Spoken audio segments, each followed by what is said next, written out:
everybody, and welcome to the PT on Ice Daily Show. My name is Christina Previtt. I am one of the lead faculty for Modern Management of the Older Adult with Dustin Jones. I feel like it's been forever since I've been on the Jerry on Ice podcast, and that is because people are starting to love Jerry PT, and Alan and Jeff have both swiped some of our Jerry on Ice segments, which I think is awesome for you guys to get other perspectives from individuals who are really starting to get interested in working with older adults, which is great. So I'm going to say I'm sorry, first of all, if I am sounding a bit nasally. I have been fighting a cold for the last 6 or 7 days. It's so funny. So my daughter is 6 months old, and before having her, I honestly never got sick. You can ask my husband, vouch for me. I never got sick, but it's funny because the two jobs that never leave if you're sick or you can't call in sick for is being a business owner, which I am with Stave Off, and being a mom. And so I don't get to sleep for 12 hours and just kind of curl up on the couch. So if you're gonna hear me being nasally, that is why. Good morning, guys. So today I thought that I would talk a little bit to my outpatient therapists. So this weekend, Dustin, Alex, and I are headed to New Jersey to work with 60 home health clinicians. So I thought this was aptly timed for that session, and talking about what we can learn as outpatient orthopedic therapists from our home health clinicians. So before I started working with Dustin really closely, I hadn't really had a ton of exposure in home health. I had honestly like a week of home health as a placement when I was a student. And I thought it was super interesting, but you know, such a short exposure, you don't get a really good in-depth view of what happens day to day with home health. Now that I've been working with a lot of home health clinicians, teaching through the online and the live course, as well as the Gero's Facebook group, and working with Dustin, there has been so much that I have gained from talking to home health clinicians that I think can translate a lot into outpatient orthopedics. And so I'm kind of going to list a couple of them that I thought are really, really important. The first one being, when I am doing an assessment in outpatient orthopedics, oftentimes we get a very manicured view of how people are doing from a mobility perspective. And one of the things that Dustin really talks about is that there is a really kind of special insight that you get in when you go into a person's home. You go into their space and you're able to see, you know, are they able to move well just in short durations when you're doing some of these clinical outcome measures that we require for our reporting standard? Or are they able to translate that into their functional living space? And sometimes that's a little bit of a barrier because it's not like we as outpatient therapists can go into the home. But what that's taught me is to, one, try and implement a little bit of fatigue, and two, to really change my subjective process. So before, I would ask about eggs and eases, a lot of the things that Jeff Moore talks about with his process lectures, but I never really deep dove into the home. So if you're in acute care and you're trying to discharge somebody from hospital, for example, you need to know what they need to be able to do in order to be functionally independent. But we don't necessarily think about that sometimes when we're doing an orthopedic assessment, especially if somebody's coming in for a pain point. So what I have been doing over the last several years and been developing in my subjective interview is I start asking about a person's home. Same like I would in an acute care or home health setting. So I ask, you know, how many stairs do you have? What side is your railing on? Do you have a railing at all? Are you having trouble getting into and out of the toilet? Do you have trouble getting into and out of the shower? Do you have baths or showers? Do you have any adaptive equipment? Are you interested in any adaptive equipment that may make it easier for you to move around your home? Do you have somebody who can help you, supports at home that can be beneficial if you are having trouble? All of these things that would be fairly standard questions in a home health assessment that honestly for me were probably not the standard that I was doing up to a couple of years ago before I started working with these clinicians. And I can honestly say that that change in the subjective questioning that I've had as an outpatient therapist has been game changing. One, it's really started to build my therapeutic alliance with my clients because I can start to see okay, this is where they're really struggling, to that is a very easy transition into goals for rehab. So not only are people obviously trying to ameliorate any pain point, they want to increase function. And the older a client is, the more likely they are to not have pain as a primary motive and function being a primary reason for getting into rehab and trying to maybe reduce pain in order to improve function. So if I take those changes, put them into my subjective, transition into, okay, so what are your goals for rehab? And then I can very easily link my exercises that I'm choosing from either a supervised exercise session or a home exercise session, and be able to transition that into like a very easy connection for my client in regards to why they need rehab and why we are doing what we are doing. So the first thing that I've really learned from home health is the questions that I am asking and making sure that I have a very good idea to the best of my knowledge of their home environment in order for me to be as useful as possible to my client, especially if their goal is to have an easier time ambulating around their home or ambulating around their community. The second thing is that when I talk to a lot of outpatient therapists, and I posted about this on my Instagram account, they say to me, well, Christina, you kind of have this ideal situation. You have barbells and weights and kettlebells and all these things in your gym. And that's not necessarily what my clinic has. Either we don't have a very big exercise space, we don't have this, we don't have that, et cetera, et cetera, et cetera. For my home health therapists, they are working on the fly. They only usually have equipment that they bring in. They're working with people who are hoarders, people who have very narrow hallways, all of these different circumstances that they have to come in, evaluate on the fly, and just make it work. So you may not have the most beneficial situation, this ability to have multiple different modalities for resistance training, but there are ways that home health therapists use every day that we can use as outpatient therapists to be creative. And so some of the ones that I have loved have been being creative about loading. So people say, well, I don't have a barbell in the clinic, so I can't exactly apply progressive overload. Why not bring in a laundry basket and start loading weights into it? Whether it be that you only have up to 5-pound ankle weights, use all the ankle weights, put them into a laundry basket or a cloth grocery bag, things like that to apply progressive overload. So that is one way that therapists have been using in the home all the freaking time. 2, gait belts can be your friend. So oftentimes people also say, well, I don't really feel safe doing these things because of instability or issues with balance or things like that being in the outpatient setting. Home health therapists, I think, leverage gait belts a lot more than we do in outpatient orthopedics, and that's something I think we can change. So if you are worried about a person's balance, slap a gait belt across their hips before you get started in your exercise program, and it allows you to have a leverage point if you are starting to challenge their balance or resistance with forward movement.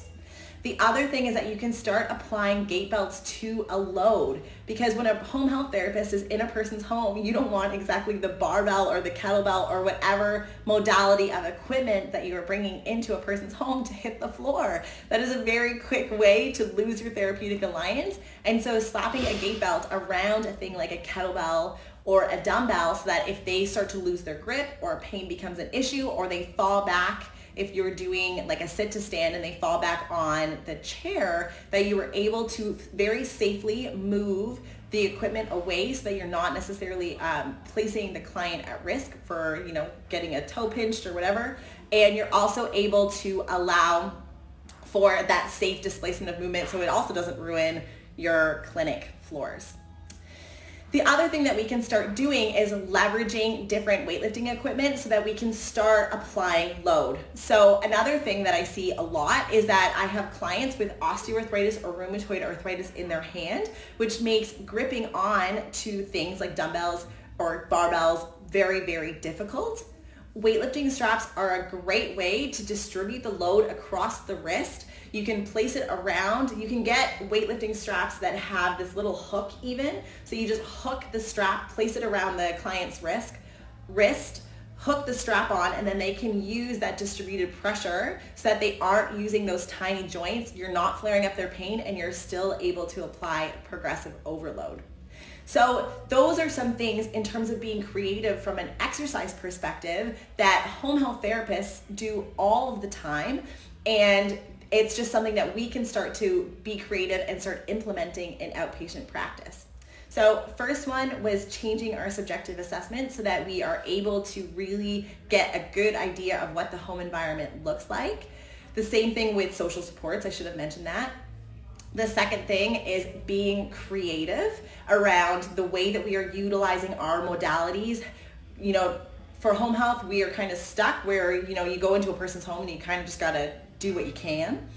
And then the third thing that I think that we as outpatient therapists can really take advantage of, and things that home health therapists have to do all the time, is mandatory reporting for outcome measures. So the one thing that I love around the geriatric sphere, especially the geriatric research sphere, is that there are some very, very good normative data on geriatric outcome measures that sometimes are far superior than in other population subgroups. So we have things like a timed up and go, Berg, mini best, 5 times sit to stand, 30-second sit to stand. We have normative data for these outcome measures. They are expected outcome measures for reporting in start of care for home health. They are beginning to be more and more required in the outpatient setting, especially in the US. In Canada, it's obviously a bit different. People are always jealous of me. But some people say, well, I don't necessarily have X, Y, or Z in order to be able to do those outcome measures. And from a research perspective, you are absolutely right. There has to be 100% standardization in order for you to technically utilize some of that normative data. But in home health, the odds of them having a 3 or 4 meter walkway that are clear of obstructions in order to do a tug test it would be a dream. And so what do? They try and standardize as much as possible. They document any deviations from the standardized protocol, and then they repeat. And they look at pre and post time for whatever outcome measure that they are using. And I think that we can utilize that a lot so that we can ameliorate or completely eliminate that barrier for implementing outcome measures in our clinic. How many times do I hear, like, our clinic really isn't set up for that? Well, how can we think of creative ways, again, being creative, like the home health PT has to be every single day. How can we be creative in order for us to continue to implement some of these outcome measures that have really good reliability and validity, that we can use minimally clinically important differences, minimal detectable differences, for us to be showing improvement over time, especially with the changes in our funding models that are going to be requiring these change scores to be implemented as a normative part of our assessment and reassessment process. And so those are the 3 things that I really do believe that home health therapists are doing well, things that we can take as outpatient therapists working with the geriatric population and try and implement into our practice.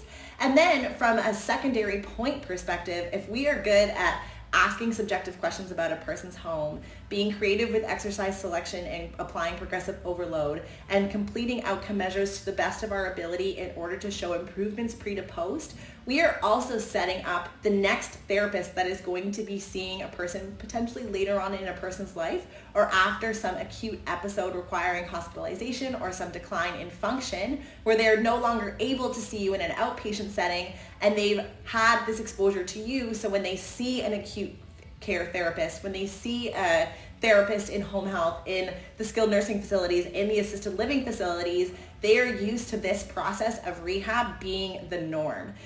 Dustin always says, if you have a very good outpatient or acute care therapist that is setting up these expectations about what rehab looks like, it makes it much easier down the line for other therapists. Hopefully this is 10 or 20 years down the line, but even if it's 6 months down the line, to have that same expectation and to have that standardization of care that is going to be super important.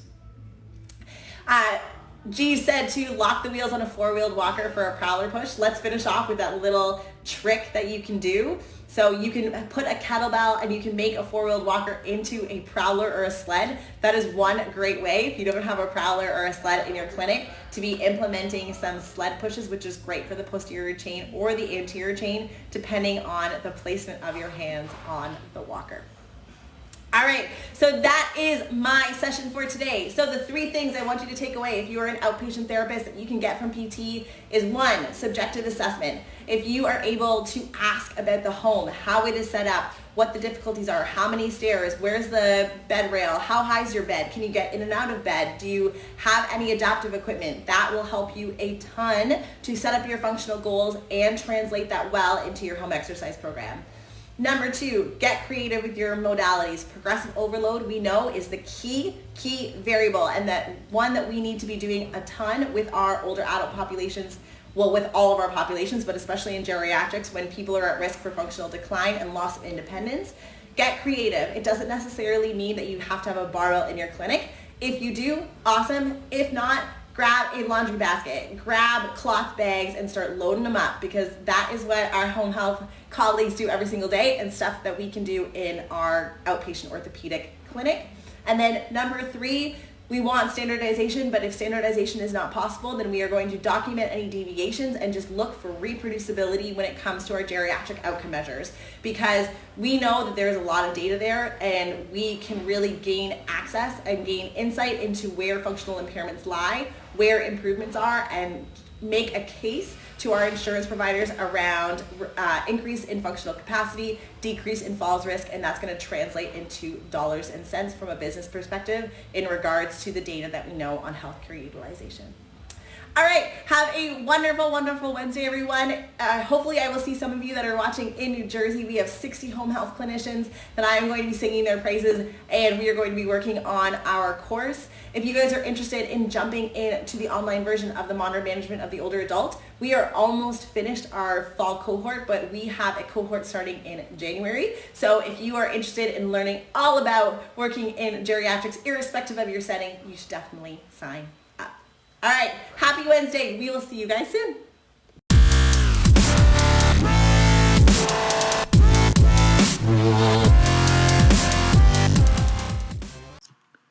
Hey, thanks for tuning in to the PT on Ice Daily Show. If you enjoyed this content, head on over to iTunes and leave us a review. And be sure to check us out on Facebook and Instagram at the Institute of Clinical Excellence. If you're interested in getting plugged into more ICE content on a weekly basis while earning CEUs from home, check out our virtual ICE online mentorship program at ptonice.com.